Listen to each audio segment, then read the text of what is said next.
Hey friends, Stephanie from Elevate Yourself Fitness. So I am sorry I'm a couple days late updating you on the results of our frozen embryo transfer. So if you've been following my story and my journey, I've been posting videos along the way.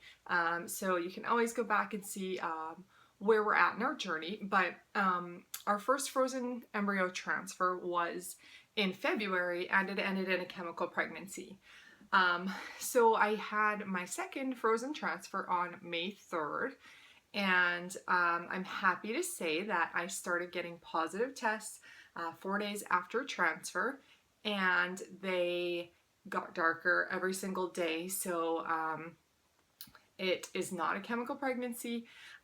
That's not to say it's necessarily a viable pregnancy or that we're going to bring home our baby, but we do know that the chances are better because this is a tested embryo. We know this embryo has normal chromosomes, and we know that it does not carry short-rib polydactyly, which is the fatal gene that we carry. So it gives us, a little bit better of a chance. So I did have my beta HCG, which is the blood test, done 7 days after transfer, and my beta was 64.2, which is good for that early.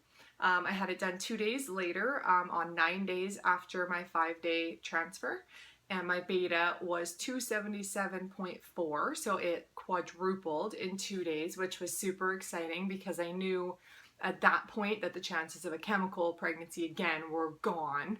And then I went again 3 days later on 12 days after my 5-day transfer. And that was my official beta for my fertility clinic.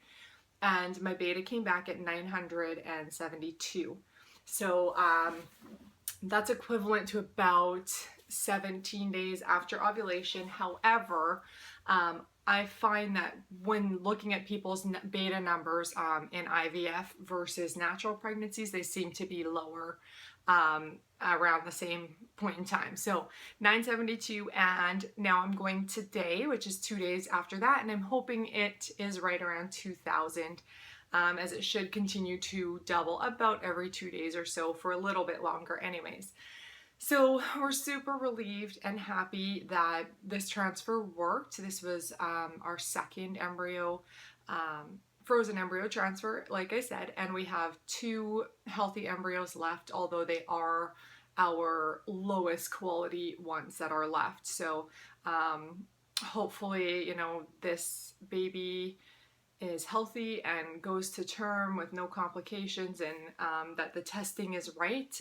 There is no guarantee with the testing. It's not 100%, unfortunately. I mean, it's pretty darn close, and it should be with how much we paid for it, but it's not 100%, unfortunately. So I will still be having a CVS test at 12 weeks, which is where they actually go in like an amnio.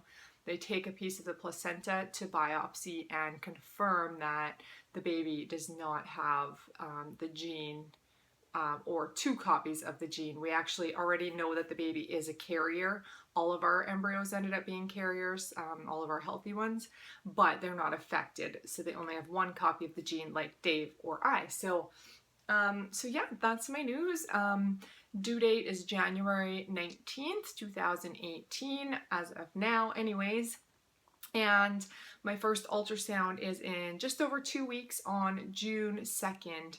So that'll be right exactly at 7 weeks, and that's just to find the heartbeat and determine if it's a viable pregnancy or not. So, a couple of stressful weeks coming up, like always in early pregnancy. It's definitely the worst part of pregnancy, that first 3-4 months when you don't know if everything's okay, when you can't tell really that you're pregnant other than the sickness, and so I'm definitely looking forward to getting past that. And then I have a Doppler at home, so I can always start hearing baby's heartbeat around 8.5 weeks. So I'm looking forward to that milestone because that will help me a lot, being able to listen to the heartbeat often.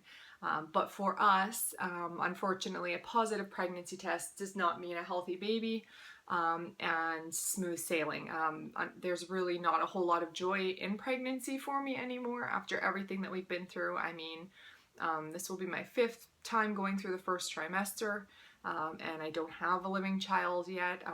You know, I've delivered 2 of my children at 16 weeks, and 1 at 22 weeks, and so, you know, I've been there before, and it's not worked out. So it's very hard to, you know, stay positive all the time. Although I will say we are hopeful, we are feeling good about it, but I will have days where I'm probably not feeling super positive as well. And I know that that's okay because we've been through a lot. And today is Bria's birthday. She was born a year ago today on May 17th. So, you know, it's a tough day. It's bittersweet.